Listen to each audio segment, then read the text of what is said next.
And that's that. Now, seeing as how I no longer have any strength in my fingers,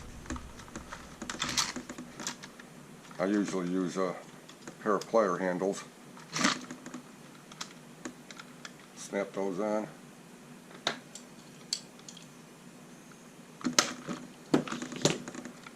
Like so.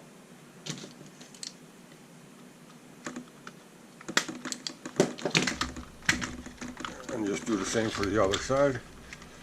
And there's your 4-link suspension and your shocks mounted.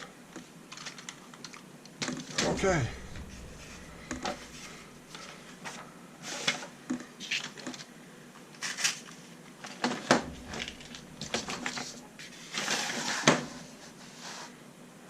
Even though I'm working on an old kitchen table, I'm running out of room to put this damn thing down on. Step 28, which is e-bag. Don't have radio equipment for this thing yet. Still waiting on it. But we can come over here and at least do the rear underguard, as they call it. And that's actually acting as the steering lockout.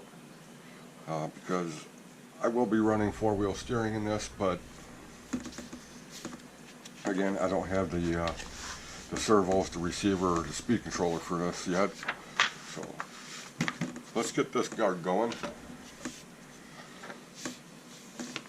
It takes a 6mm ball stud, or they call it a ball connector. It's BE7.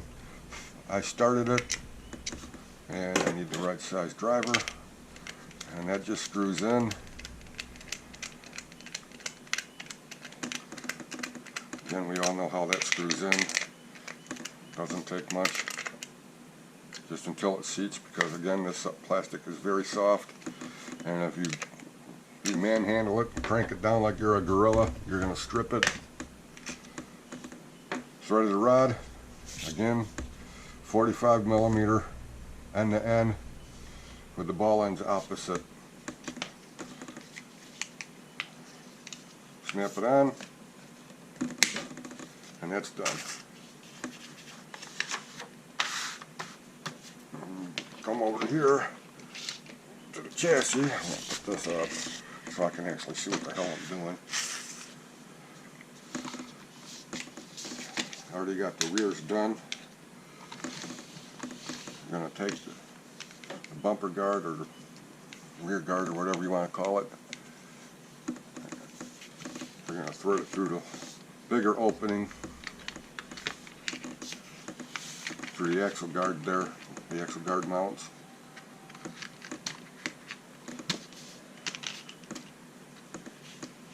That holds on with a couple of BB6 3x15 self-tappers. Again, you don't want to go too crazy screwing those screws in, because it is soft plastic and you will strip it.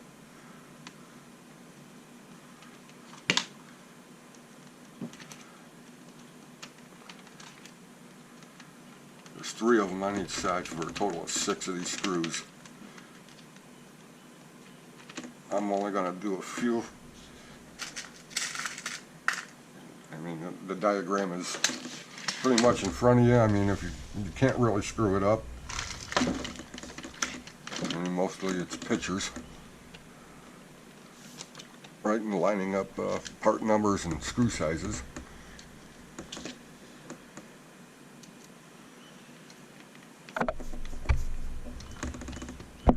There we go.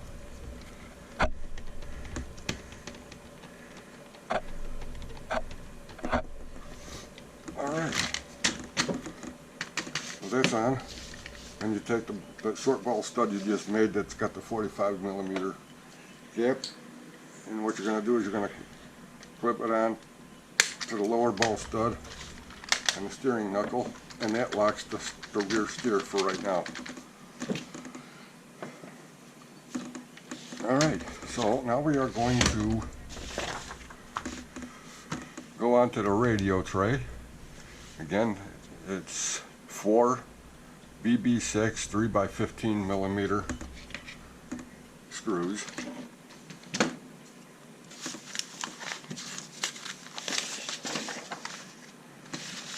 I'm trying to put this so y'all can see it. Me not making a mess out of everything, but it's getting to the point where it's almost too big for the table. Okay, I'm assuming this part would go down because this part just looks better sticking up. Kind of got that grated metal look. You grab your 4 3x15 self-tappers. And obviously you could tell that the radio system is going to be quite easy to install. Once you get to that point, the motor wires are right there. Receiver goes here, speed controller can go there. If you want, you could put some 25-30 millimeter fans on there. Help keep the motors cool, which is pretty much the norm these days where you'd have to. Now I toyed with the idea of going brushless with this just to see how it gets up and goes, but buying a system and the equipment and everything that it may need to do that, it almost costs as much as the truck. And for some reason I can't get that one in. Maybe I'll loosen these up a little bit so I can get it to move. Give me a little wiggle room.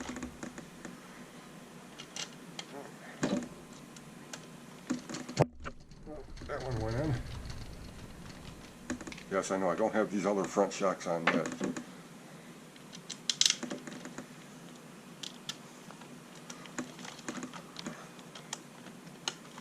There we go.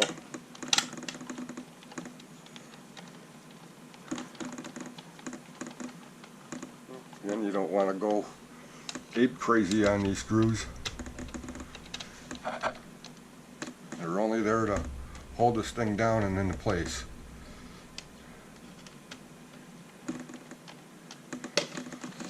And that's the radio tray, I guess you can call it.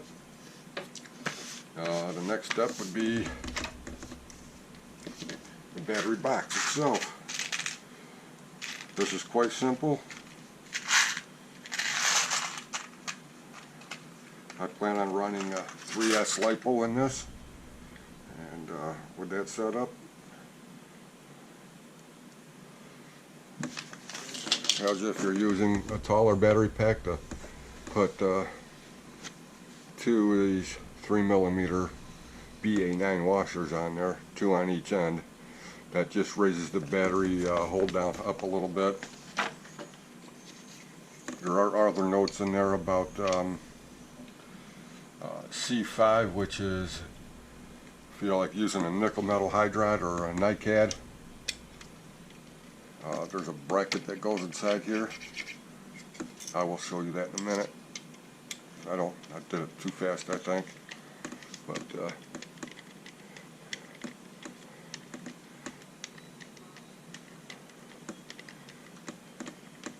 doesn't say to fully tighten this down, but I'm going to go right to there.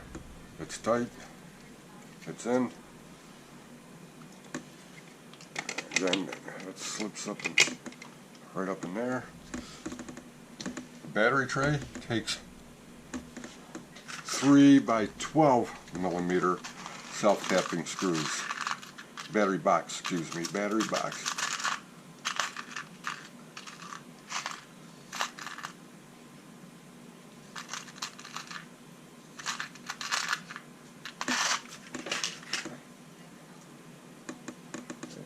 Once you get those in,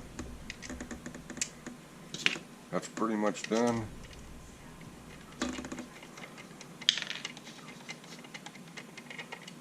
Screw those down.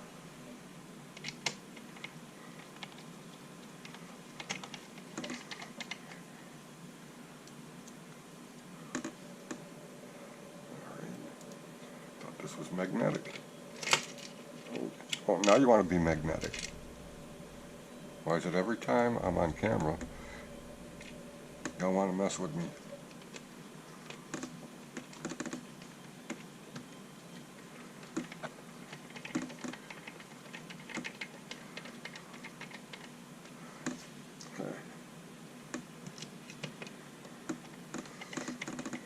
Now,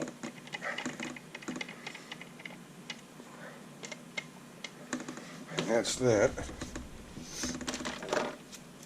And this is the battery hold down. And if you look at it, it's molded in with Tamiya.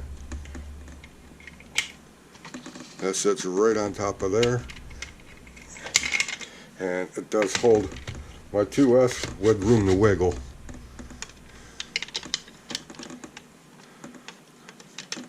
But I have another option.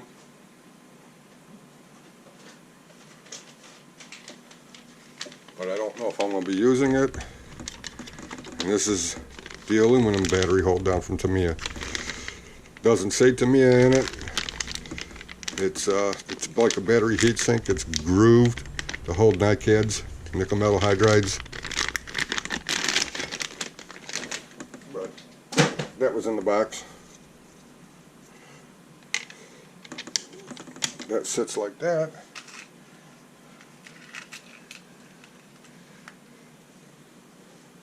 That goes in.